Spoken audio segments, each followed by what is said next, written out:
สบายดีทุกคนมื้อนี้สิพาทุกคนมางานบุญพระป่า ได้แล้วอยู่ที่บ้านดงกระจุเด้อ วันนี้มากับคุณล่าน้อยนิพนธ์ เฮ้ยง่วงพระเจ้ารักหลายนี่วิ่งง่วงขู่เฮือนหลังนี้ก็เป็นซิปคักเนาะ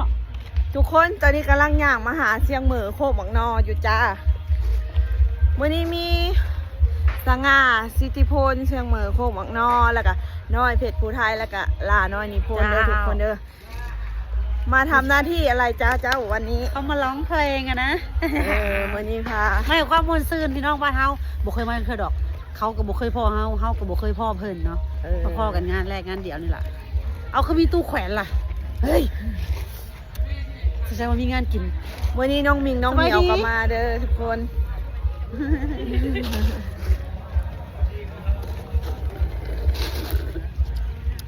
วันนี้ ซึ่งเมื่อมีพี่น้องอยู่บ้านดงกระจูเสยเนาะไปกินข้าวไงเลยเด้อตั้งกล้องอยู่แล้วนี่สบายดี เอาแล้วเจ๊คนเกก็ร้องกันกูอยากเสื้อ งามโดดเล่นมาตะไก่ใช่ไหมดิพ่อมึงเนี่ยมันสำคัญในสอนมึง มาฮอดแต่จักโมงจ้ะ นั่งเลยเอาตังค์ไว้ละเด้อ คนอาหารลาบ เอาตังค์ไว้นี่ละเอาตังค์ไว้นะตังค์บ้าน สบายดีพี่น้องบ้านดงกระจูดิ สบายดีจานน้อย สบายดี คนนั้นเป็นคนไทยคนรอคนดังคนยิ้มแบบเต็มใจเสมอ เขาจะมีก็ได้ซ่องในผ่านซ่องอยู่เดี๋ยวนี้ ทุกคนบอกทุกคน แล้วนี่เจ้าภาพ จำเนี่ย เจ้า เจ้า ภา ภา พ พน้อยยังใจใหญ่เลยจะกินเท่าไหร่วะ กินได้บ่อ่านแม่นบ่ จะกินเท่าไหร่วะเจ้าภาพ ไอ้น้อยแม่เทพว่าคอขอยงามวันนี้ กินจังมายังกินต่ออยู่ สมยาน้ำสมค เขาซื้อนึงบอก อ่านกินแล้วบ่ซอยจุมื้อนี้เจ้านะ ำซอกินเกลี้ยง จัดนัด กระจุแล้วกระจุแล้วนี่มากระจุ มาฮอดแต่จักโมงเหมียวมาฮอดแต่จักโมง 4 โมงเป็นหนา กี่โมง บ่ายนิด หลงทางนะโอ้ยเป็นยังบ้านนี่เฮ้ยพวกนะฮะนะ ที่นี่ว่าเรื่องวงคันคายผลเลยสั่ง อันพวกขนอะไรนี่ก็ได้เจ๊มีเงี้ยข่อยงามกว่าเมื่อเช้านี้ ป้าทุกคนมาฮอดกับเจ้าภาพเพิ่นก็ต้อนรับเป็นอย่างดีเด้อนี่ เจ้ามาไหว้กลางนี่ก็ได้น้ำต้ม ลวกต้มซอยแส่อะไรทำไมครบสุด กินแจ่วขมเด้อ แจ่วโคมบ่ไอ้น้อย แม่นบ่แม่นแจ่วเผ็ดแจ่วขม มาเด้อจุ เนาะต้องได้สั่งเพิ่มอีกแหละจัก100มื้อแรงค่ะ ปล่อยวงดนตรีไปได้ไงก็ยังหา80 ล้านให้ผมพ่อ เจ้าเคยมาลงบ่ มาเดือนนึงแล้ว โอ้ โบราณแต่เขากินต้มแค่ผุดร่างสองร่าง ในวันนี้เจ้าพ่อก็อยู่แถวมานั่งนะแม่ มาไหม มาเลย แล้วเขาพูดจะ เขาหัวจุ๊บเจ้าชิบ ทุกคนตัดภาพมาที่หลังเวทีเลยทุกคนหลังจากที่ไปกินข้าวอยู่เพื่อนพี่น้องน้องเหมียวแล้วก็ลงมาแต่ว่าเหมียวก็มิงยังบ่มาเพิ่นว่าถามเมียนเฮือน เก็บถ้วยเก็บบวกตะกอนเพิ่นว่า มีทอนซิ่ง อ อากาศดีได้พอดีเนาะอากาศพอดีขนาดเลย แม่ โอ้บรรยากาศคักทุกคนหลังเวทีนี่วัดบ้าน แขกกำลังทยอยมาแล้วทุกคนตอนนี้กำลังกะเกียบสิเสพ แม่นละโอ้มีแต่มีแต่คูเฒ่าแบบประมาณ50-60แห้งๆขนาดกินเบียร์ฟอละวงก็เธอสอนเพิ่นมีความสุขเนาะดีใจขอให้แข็งแรงทุกคนคักวันนี้ ได้ขนาด วันนี้มีนักห้องงามๆแล้วก็มีสาวละวงแอลอ่อนๆนำใจมื้อนี้เนาะโอ้ย ข้างมาว่าเองปลาเป็นเขาใส่เองเราพี่น้อง น้ำเป็น เขา บางอย่างบางตอนเนาะ ตัวเดียวนี้ ประมาณนั้น บ้านก็จะไปเรื่อยๆไปทั้งตรงทั้งปลาประดับนี้กับปลาส่วนยางมาตามทางนี่จะปลาไม่จะเป็นอะไรนี่ไปทางนั้นก็อ้อยก้อยกับบ้านทางนี้ก็พัดเรือไปทางนี้ก็พัดมัน อันนี้คือ พี่น้องบ่รอดพี่น้องถามบ่ได้ พี่น้องเอ มืดฟ้ามืดดินแน่นอนคนบ่ได้นะ บอก โตนี่บ่พอแจวว่าซั่น โอ้ เจ้าสิปูสาดกินกันมื้อนี้ค่ะ โอ้ทุกคนอันนี้คือไอสง่าสิทธิพลเด้อจ้านี่ อีกยังไง โอ้ย ในหัวข้อ เสียงเหม่อมามีเครื่องเองเลยมื้อนี้ทุกคนจะนัด เพลงสาวแหล่บ้านนา ทำหน้าที่รีบ เจ้า พ ข อ อง ร์ต ผลงานเพลง รีพอร์ตดอกจานสตูดิโอจ้า เราบนดอกไม้แล้วก็เจ้าของผลงานเพลง ปรุง นักเจ้าเท่ากับเมียน้องอดใจเดาเด้อพี่น้องเด้อ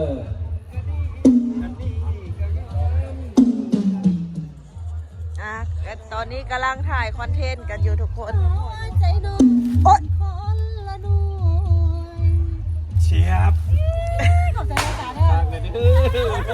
ใจเด้ ไปบ้านไปบ้าน เปิดกำลังถ่ายคอนเทนต์กันอยู่ทุกคน เอากูต้องเกินนะเอาจะโดดแล้วนะคะ เอาโกเซ่ก่อน สาวกัวเซ่หัวใจเว่ก็ลงหักเจ้า ในมาโพคนงามซึ่งสาวแหล่สาวแหล่บ้านนาตาหวานโอ้ยมื้อนี้พ่อกันไปนอน บอกกันอีกแล้วมาเด้อกระจุกพี่น้องเนี่ยมีเนื้ออยู่แล้ว เมืองไซบุรีแม่นบอก แม่เมืองแซมรี แม่สวรรค์เขตทุกคนบ้านกระจุเนาะ เดี๋ยวจะหน่อยมืดฟ้ามัวดินมาพี่น้องกระจูเข้ากันเข้ารอถามมึงแล้วสุดๆมาดิครับ สุด บ้านกระจุทุกคน เมืองไซบุรีแขวงสวรรค์เขตเด้อ เริ่มเลย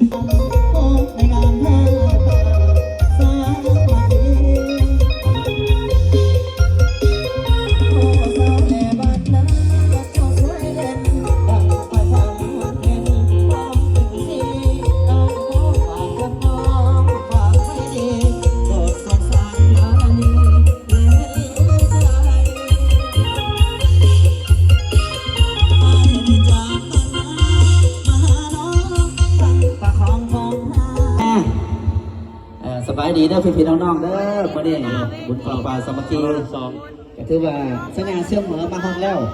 อันสิรอหรือสิงามกับบัวากันเนาะพี่น้องเนาะเอาต่อคำจริงกันเลยเนาะผู้ใดว่าสง่าเสื่อมเหมือรอในพี่น้องขอเสียงนะงามน้อยถ้าว่าพี่น้องให้การอุปถัมภ์คำสู้เราพี่น้องเนาะ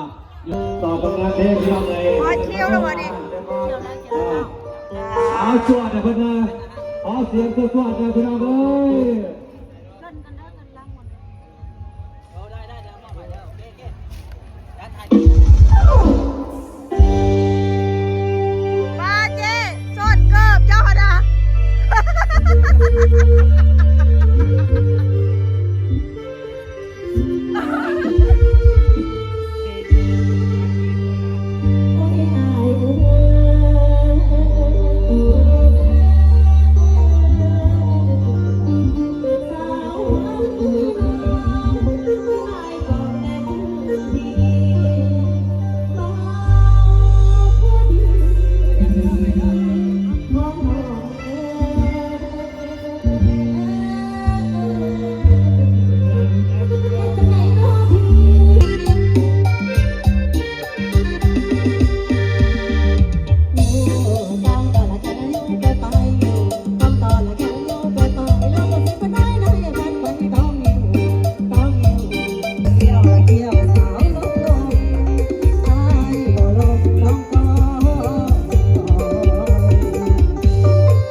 นี่เลยทุกคนบรรยากาศบนบ้าน ยกให้นะว่า บ้านกระจุ โต๊ะละแก๊สที่ร้องให้จนซอดแกงเห็นว่าเนาะ เมืองไซบุรีแขวงสวรรค์เขต บ้านกาจูคำพี่น้องเอยเป็นยังไงเมื่อกี้นี่น้องละน้อยจัดไปสองผลงานเพลงกวนอยู่บ่พี่น้องขอเสียงตบมือนะโคตรตบก็ดีใจน้องละร้อยกัน ทุกคนอันนี้เป็นบรรยากาศภายในบุญเด้อทุกคนมิวสิถ่ายอยากไปน้อยหนึงทุกคนเพราะว่าทางหน้าเพิ่นเปิดเพลงสไลเดอร์เนาะยันมันติดเพลงทุกคน จันทองคือเก่าพี่น้องเลยพร้อมด้วยหมู่คณะของเพิ่นอันนี้เนาะเพื่อว่าจัดให้เลย3 รอบซ้อนพี่น้องเอยเนาะเส้นเนาะเจ้าโอ้ยนี่คนอยู่ดีเองพี่น้องเอยแต่ว่าคนอยู่ไกลสะดอก แค่อยู่ไกล คนละ เป็นไง หลาย โต้ ทุกคนเพิ่นกำลังสิข้าวนางโต๊ะนางกลางกินเบียร์ ตัวใหม่ยังเก่า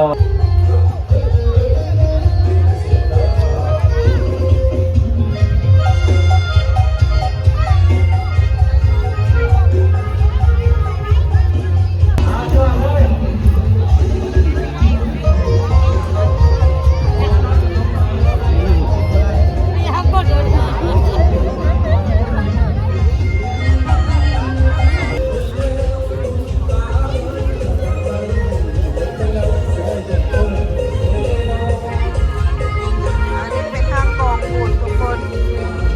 เพื่อนเห็นกองบุญ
ปาตะโก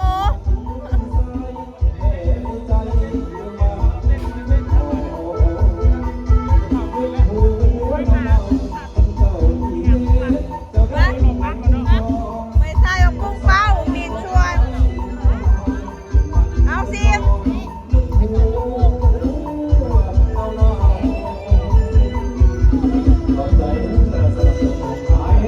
แม่บอกป้าสวัสดีทุกคนน้องเมียบนชวนไปหรอกเดี๋ยวว่ากันมาฮอดที่จะไปอีกแล้วมาทุกคน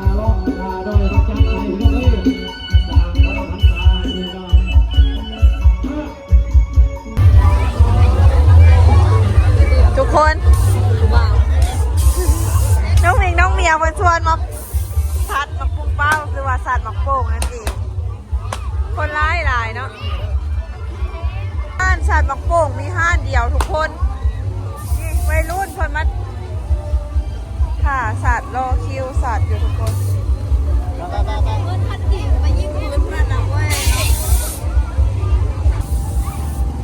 บ้านยิงปืนก็มีทุกคน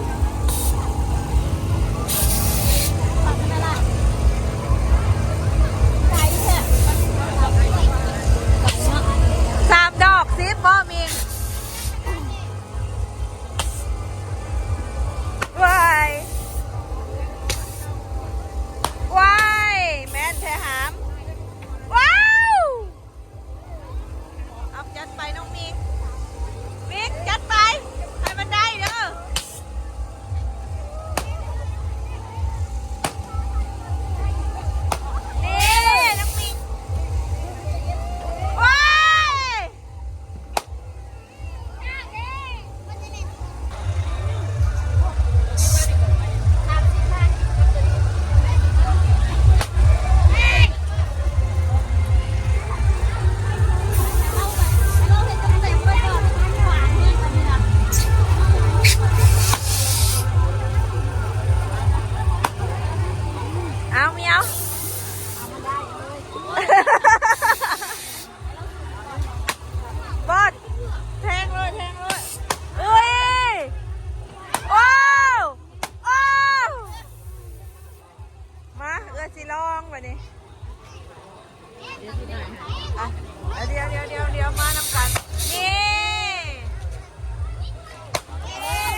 หมิงเพิ่นบ่ยอมเพิ่นอยากสัตว์หมักโป่งอีกทุกคนนี่สติต้องมาว้าวพยายามจนได้ทุกคนได้ตัวไหนนี่ว้าวอันนี้บ่ได้บ่หมิงสิตันเปลี่ยนเอาอันเย็นๆนี่มาทุกคนน้องหมิงเพิ่นบ่ยอมเพิ่นพยายามจนได้โอ้ยปะได้เด้อพ่อใจได้ ไปเมียวน้องหมิงเพิ่นพอใจแล้วจ้าทุกคนไปวันนี้เข้างานกันเลยจ้าฮะวันนี้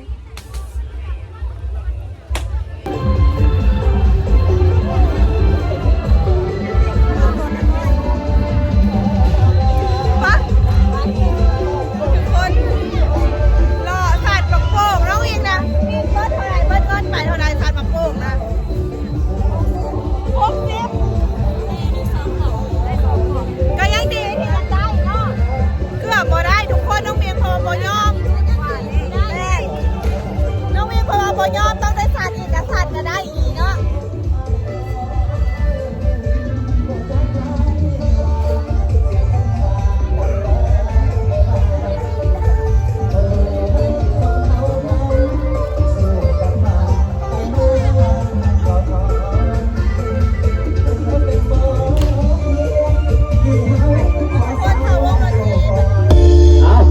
ขอจัดในวันนี้นะ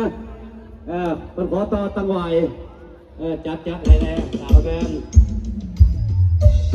อาจารย์ขอโทษจัดให้ทีมงานทำการสตูดิโอเราเอง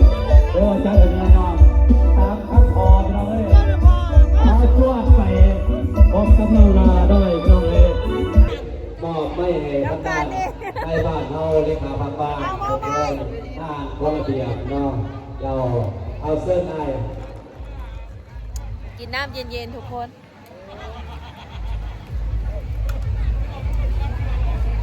หลังเวทีมื่อนี้จะเข้ามาไก่ขนาดเนาะเมืองไซบุรีข้ามน้ำเซมาได้ทุกคนข้ามน้ำเซบังไฟมาจ้ามื่อนี้พาน้องมิงเมียวมากับเสียงเหมือนมาตั้งแต่เป็นเว้นเพราะว่าน้องเมียวคนนี้มีน้องอยู่บ้านกันกูนี่เนาะปกโซเนาะป้องกันเป็นงานแต่ละทางก็ทางหน้าดาวนี้ปัญหาเนาะน้อยแต่ทำเอาแล้วแต่ทางการนอนโอเคครับพี่น้องเนาะมันมีข้อมูลข้อชื่นประกาศตัวพันธมนาให้น้องปกโซเนาะเรื่องดุเนาะมาบริการเข้ามาพี่น้องเอาดีอย่างไรอยู่โอเค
เจ้า